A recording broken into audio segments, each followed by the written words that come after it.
From the moment she entered the world, the kingdom awaited the sound of her laughter, but instead, the princess grew up surrounded by silence, not a single giggle, not the faintest smile, not even a spark in her eyes that hinted she had ever felt joy. They called her Princess Liora, the silent Rose of Valoria, a girl whose face remained as still as a painting, untouched by happiness. Every festival, every celebration, every attempt to entertain her ended in the same quiet sorrow. Her parents feared a strange curse had taken root in her soul, something ancient and invisible, something no healer or magician could diagnose. But the truth was far deeper, hidden behind the walls she had silently built around her heart. If you believe in kindness, second chances, and the power of love to heal even the quietest hearts, don't forget to like, comment, share, and subscribe. It helps more people discover these emotional stories. Princess Laura's silence became the kingdom's ache. People whispered legends about why she could not smile. Some believed she had been born under a star that never shone. Others said she carried the sorrow of 100 forgotten souls.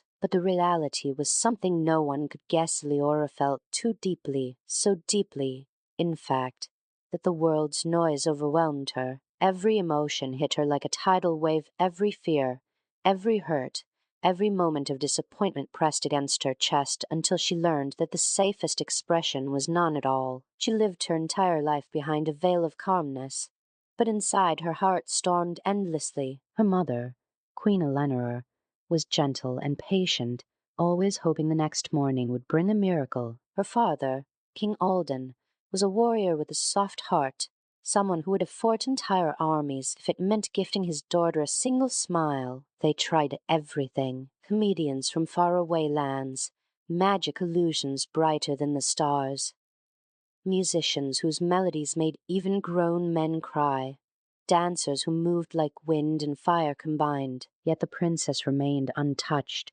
watching with thoughtful, empty eyes that hid stories of a young girl who had forgotten how joy felt.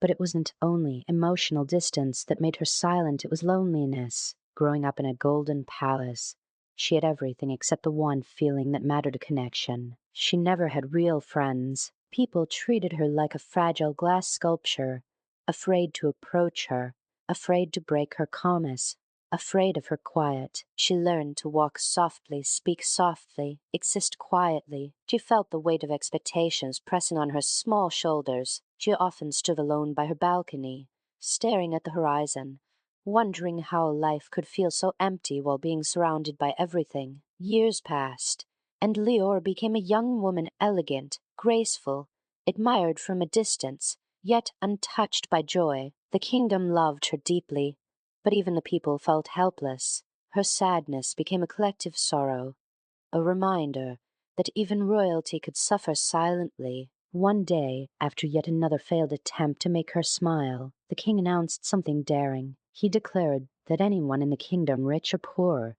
young or old, who could make Princess Leora smile would receive a reward beyond imagination. Some thought it was a desperate idea. Others saw it as a final opportunity. And so they came, thousands of hopeful souls, each carrying tricks, talents, gifts, and ideas. For weeks the palace courtyard overflowed with color and noise. Yet the princess watched them all with gentle eyes, offering appreciation but never joy. She admired their efforts but remained untouched, like a lonely star in a cloudy sky, until one day someone entirely unexpected stepped forward. He was not wealthy, not noble, not famous. His name was Feon, a simple village boy with worn shoes, calloused hands, and a heart shaped by kindness rather than privilege. He had no magical talents, no fancy tricks, no spectacular performances. Instead, he carried a broken wooden toy in his hand and a story in his eyes. When it was his turn,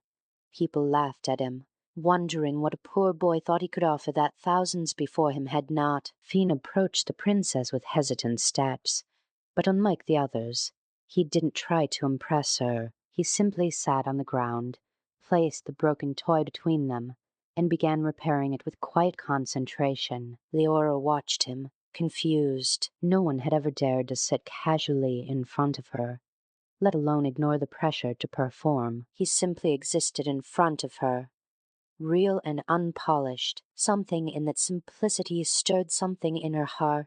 As Feon skillfully fixed the toy, he worked gently, treating the object with a kind of love she had rarely seen directed at anything. There was nothing forced, nothing exaggerated. He wasn't trying to make her smile, he was simply being himself. That authenticity cracked something inside her walls. When he finished, he held out the repaired toy without a grand gesture. The paint was chipped, and a wheel still wobbled, but it had been fixed with sincerity. In that imperfect toy, Liora saw something she had never seen before, an honest attempt, free of pressure or expectation. For a moment, the princess felt warmth flicker inside her chest. The corners of her lips trembled, and the entire courtyard fell silent. Everyone froze, breathless. And then it happened. A small, fragile, almost invisible smile touched her face. But it was real. It was soft, hesitant, but alive. Gasps filled the air. The queen cried. The king fell to his knees in gratitude, and Feon simply smiled back at her, a humble warmth radiating from his eyes, unaware that he had just changed the kingdom's fate. But the story didn't end with one smile. Something awakened in Princess Liora that day, something gentle and glowing, the realization that connection, sincerity, and simple acts of kindness could touch her heart in ways grandeur never could. For the first time, she wished to know someone, to truly understand them. She asked Feon to stay at the palace for a while, wanting to learn more about the world beyond royal walls. Feon didn't teach her how to smile. He taught her how to feel again. He shared stories of village life, of children playing in mud, of evenings lit by fireflies, of laughter that echoed through tiny streets. At first, Liora only listened, absorbing each word like a warm breeze. Over time, she began to explore these new emotions, letting herself feel the rise and fall of life's simple beauty. The princess started walking in the gardens more often, touching flowers with newfound appreciation. She began speaking to the staff, asking about their lives. She watched sunsets with a quiet sense of gratitude, and slowly smiles began appearing more often, not because someone forced them, but because she was finally learning how to live. But change is never easy. Rumors began spreading that a simple villager had captured the princess's heart. Some nobles grew jealous, thinking Feon didn't deserve a place beside royalty. Others doubted his intentions. Feon, despite his kindness, felt the weight of these whispers. He believed he didn't belong in the palace and quietly considered leaving before he became a burden. Princess Liora sensed his growing distance. She felt fear rise within her, the fear of losing the first person who had ever made her feel alive. For the first time in her life, she experienced the ache of attachment, of wanting to hold on, of wanting to fight for someone. She found him packing his few belongings late at night, and though she had spent years unable to express emotion, her heart finally broke through her silence. She stood before him, trembling, feeling vulnerable yet brave. She couldn't find grand words, but she didn't need them. The sincerity in her eyes spoke more than any sentence ever could. Feon stayed not because she asked, but because he realized she needed not a performer, not a healer, not a savior, but a friend, someone who treated her like a human being, not a fragile princess. Together they transformed each other. Leora's heart softened, and Feon's world expanded. She taught him about courage and responsibility.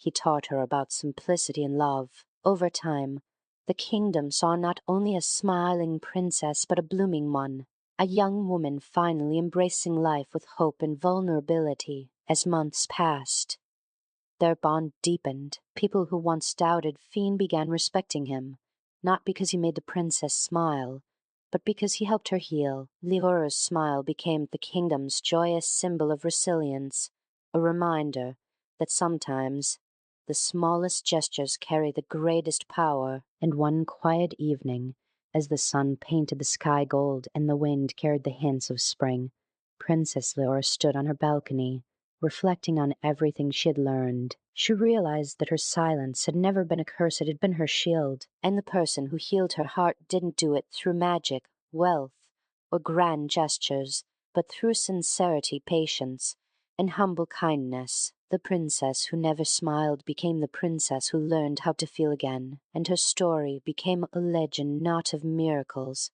but of compassion, courage, and emotional rebirth. If this story touched your heart even a little, please like, comment, share, and subscribe. Your support helps me continue creating meaningful stories for you. Special request before you go.